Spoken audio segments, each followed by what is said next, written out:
This is my first time having Korean barbecue in so long, and I'm about to make a. Hey, what's up, guys? So today is August 31st, 2020, and it's National Day in Malaysia.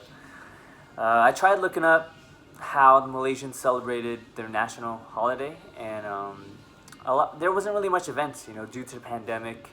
There's no mass gatherings and stuff. So what I ended up doing was go get some Korean food. This is my first time having Korean barbecue in so long.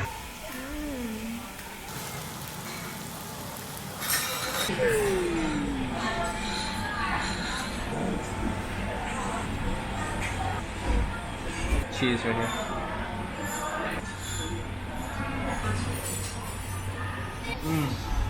Very good. I ain't gonna lie, one of the best Korean barbecues that I've had in a while. But yeah, speaking of Korean food, I actually have a story about Korea. The very first time I went to Korea was in November 2018. I took a solo trip there. That's a pretty significant trip because that was my first time actually traveling by myself. That trip was definitely like a quote unquote life-changing experience. Not that whole trip itself, but it definitely leveraged me to lead on a path towards personal growth.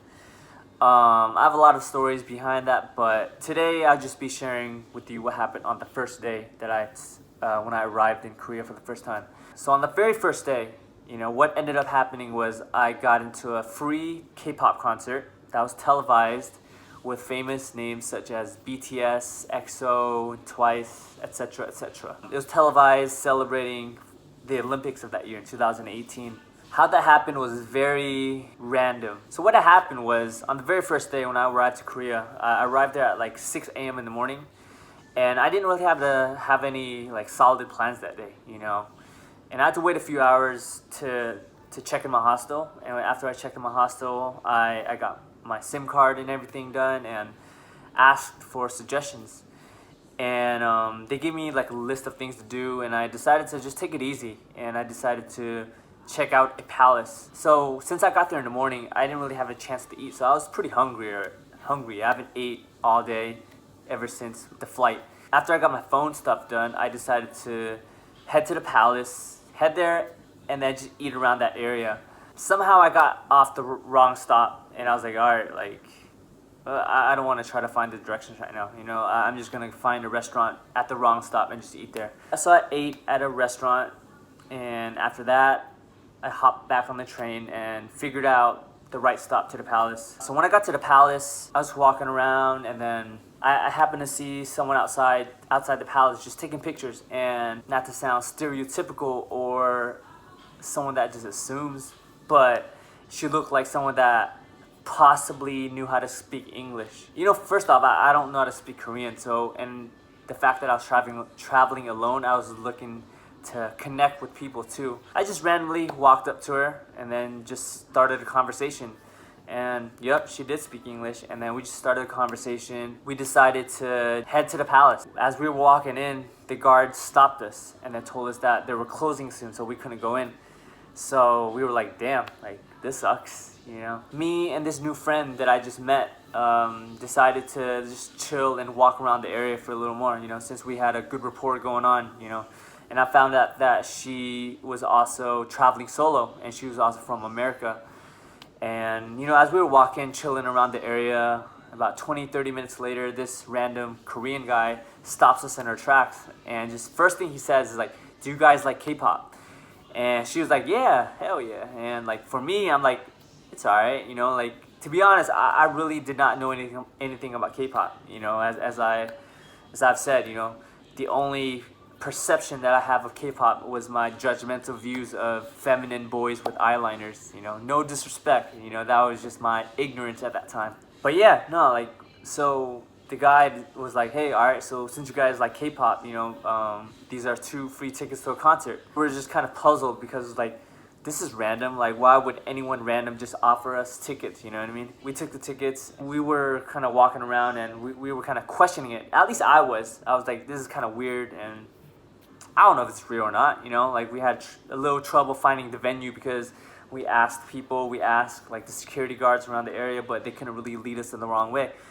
But long story short, we finally found the entrance to the venue, and they saw the tickets and it was valid. So we went in, and then after they took our tickets, the security guards led us to our seats, and it was actually in front of the stage, VIP seating. For me, I was like, okay, cool. Maybe it's just full of independent artists, you know.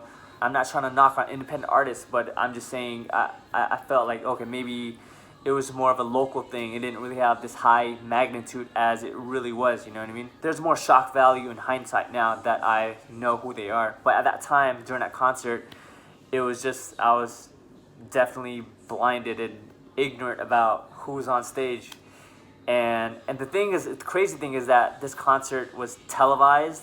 It was in celebration of the Olympics that happened that year. So it was definitely a big show.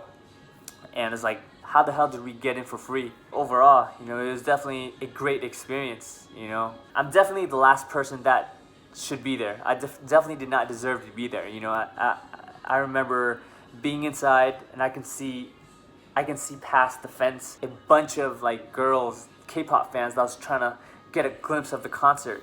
And like for me, someone that's not even a fan, get to sit in VIP setting, like that does not make sense at all, right? But I'm definitely fortunate and blessed to have that experience, you know. It definitely opened up my eyes to the world of K-pop. So I mean, the moral of the story is that life is full of surprises, you know. You'll never know what happens, you know. I'm the last person that would ever take any risk or be spontaneous at all. You know, that solo trip was definitely one of, if not the first, one of the most spontaneous, one of the early spontaneous things that I've done in my life. And it definitely opened a lot of opportunities and helped me open up new perspective of how to live life. And I don't want to sound cliche, but you know how, you know, growth happens when you get out of your comfort zone and all that. I can definitely validate that is true, you know. To hear it is one thing, but to understand it and live through something like that, it's another. So I definitely encourage people to get out their comfort zones. If people want to do something that they've never really done but are held back by fear, I definitely encourage that, because it might suck in the short term, but I do believe that it's very rewarding afterwards, after you go through the experience, you know. You know, prior to my first solo trip, I was definitely pretty scared and worried about not being able to navigate there and feeling lonely and just going through a lot of hardships and challenges. But I'm glad I just took that leap of faith and just went for it. I can definitely say that I've grown a lot from it. So yeah, man. Like I said, life's full of surprises. Be open to opportunities, and getting out of your comfort zone is a positive thing. But yeah, man, that's my story. I'll probably share other stories of my abroad experience in the future. Hope you got something out of this video, and if you watched up to this far, thank you for watching, and I'll see you guys later.